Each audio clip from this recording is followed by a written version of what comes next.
Thank you so much, Leslie, right? Yes.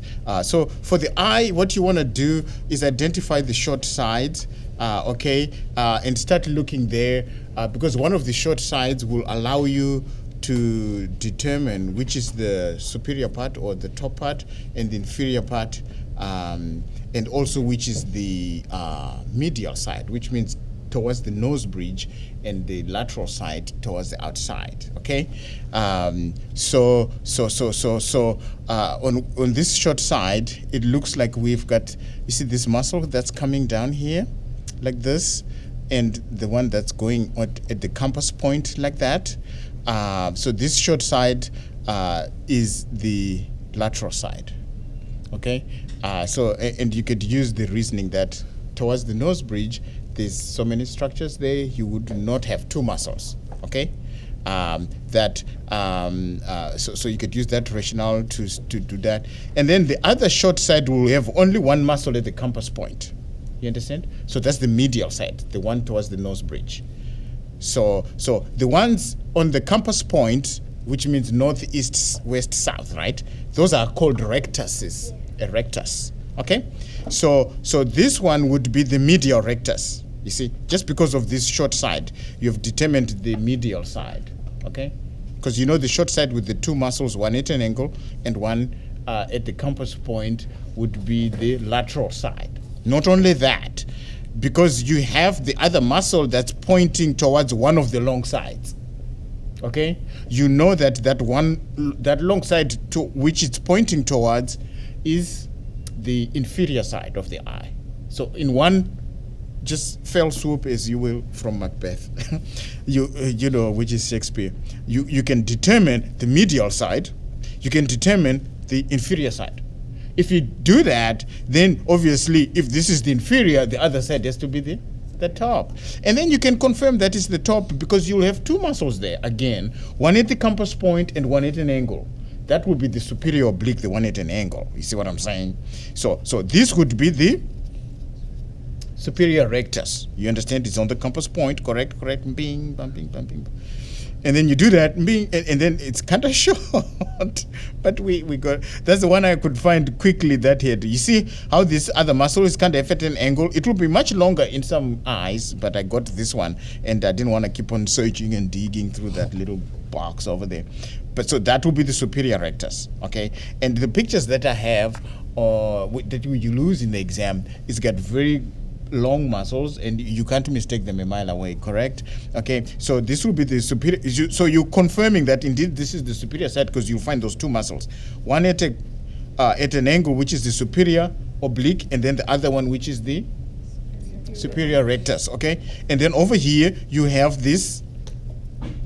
What will this be at the compass point on this side, which is this one? Lateral rectus. You see what I'm saying? So this will be lateral rectus on the compass point, and then this one that's going at an angle going down like that would be the inferior rectus. Oblique. Yes, thank you so much, my good friends. You're getting it. That's wonderful. And then you will see this is the inferior side because you only have one at the compass point, which will obviously be what? This one at the compass point. The what now? I mean, this is pointing, you just call this the inferior oblique, correct? So it's inferior rectus. See? That's so easy, it's like taking candy from a baby, okay? So, all right. And now you go to the back. Remember I told you that in the human you would be done with the extrinsic eye muscles. You see what I'm saying? But in the, this is a ruminant animal. They graze and stuff like that. They get twigs in the way and whatnot, okay?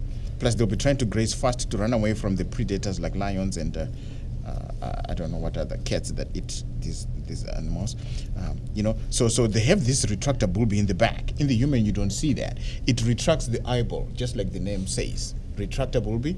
So that's the seventh extrinsic eye muscle that is in the ruminant animals that we don't have, that humans do not have. You understand? So it could show up in your exam because I'll be having this sheep eye. You understand? Okay, bing, bam, bing, bam, bing, bam, bing. So what I'm going to do is just remove some of this excess connective tissue. Oh, did I tear my muscle? Which is fat, you know, because in the eyeball, in the socket, eye socket, it's all bone, correct? So it's going to be hard in there. So this fat is for cushioning, right? Okay. And so I'm doing this before I cut the first incision on the cornea, because once I cut, the eye is gonna be even less stable, and it's gonna be okay. So I'll clean it up. Please be careful if you're using the scissors to clean it up, so that you do not cut these extrinsic eye muscles. Okay. You be very careful. Do you see? I always make small snippets and whatnot. This is my small superior oblique. I don't want to cut the little that I have. Okay, so I want to make sure it remains. Very good.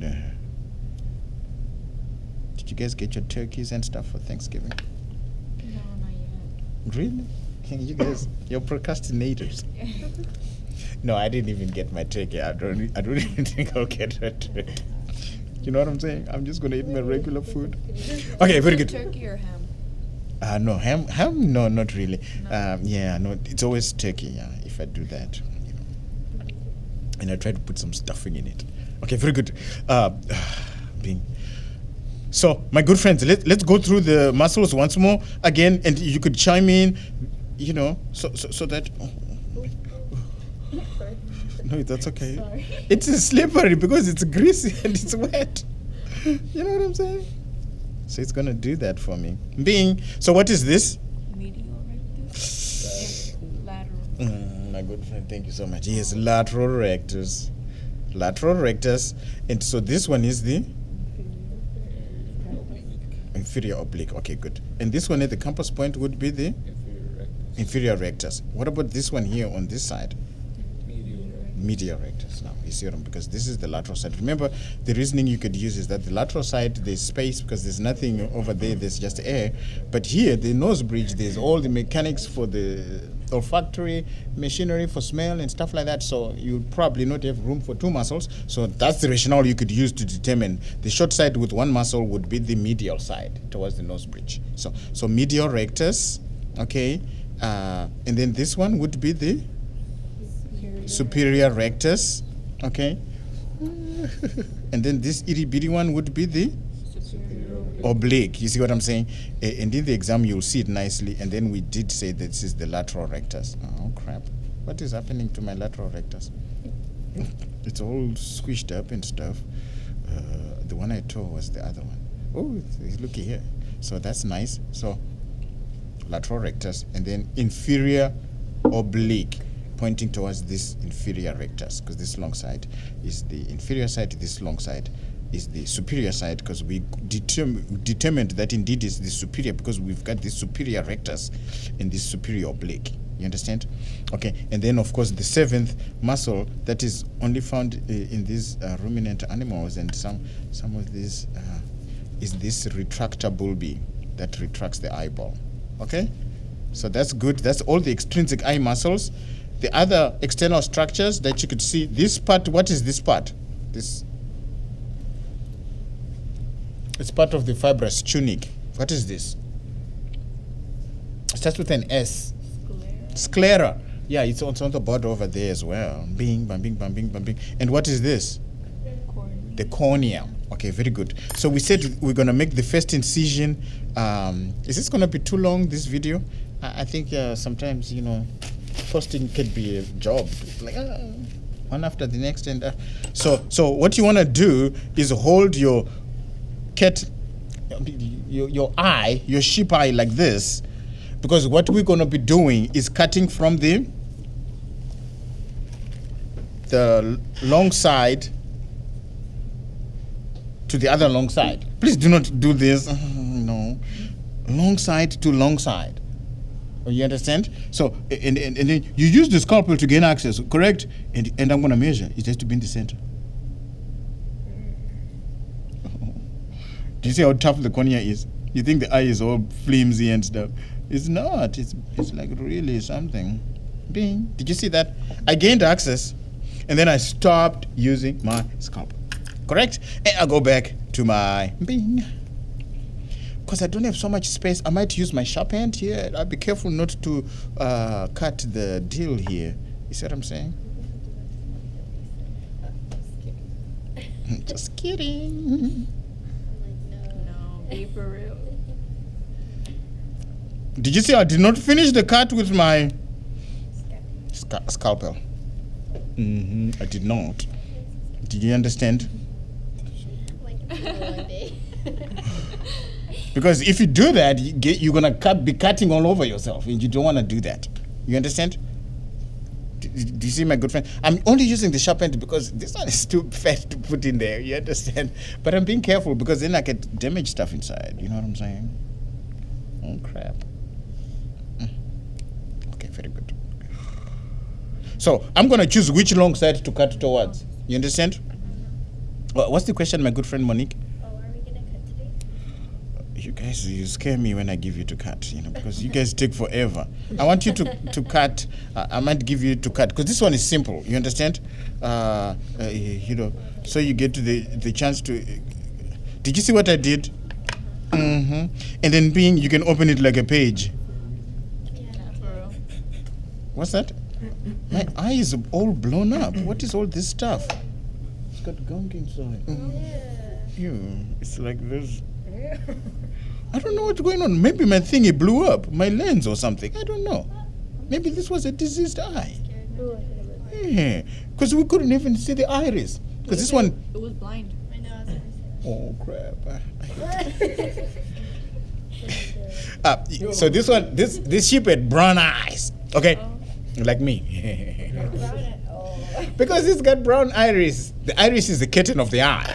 And the iris, I call it the curtain of the eye because when you open the iris, the curtain, what happens? Light comes in. Okay, so in the dim light situations, the iris will open further. It will start to dilate like this, so that the pupil gets bigger and bigger to allow more light to come in, so you could see. So. This is the doctors use it to check if somebody's still responsive. If they shine a light on it, on the other hand, because there's too much light coming in there, it's going to constrict like this, and you can see that, you know, and then you can start to resuscitate somebody like this. If you shine a light, and then, you know, if they pass out or whatever, they you know, and then the people will constrict like this, and you could see it. Oh my God, let's resuscitate this guy.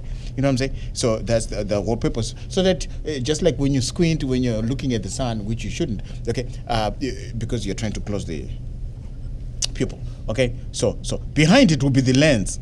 Yeah, this one had gunk in the eye. I'm feeling bad for this. You know, something. It was gunk all over the place. You see, there's a pupil right there. Okay, so once you do that, and we've determined. So in the exam, I say, what is this? What would you say? Cornea. Okay, that's the first incision. Okay, then you scoot these extrinsic eye muscles to the front. Correct, like this. Like this, because you don't want to cut through them and then you have problems, you know, and then your eye is going to be all messed up and stuff. You know what I'm saying? Bless you. Bless you. That was a good one. You really cleared it up. Okay, my good friends. So please do that, and then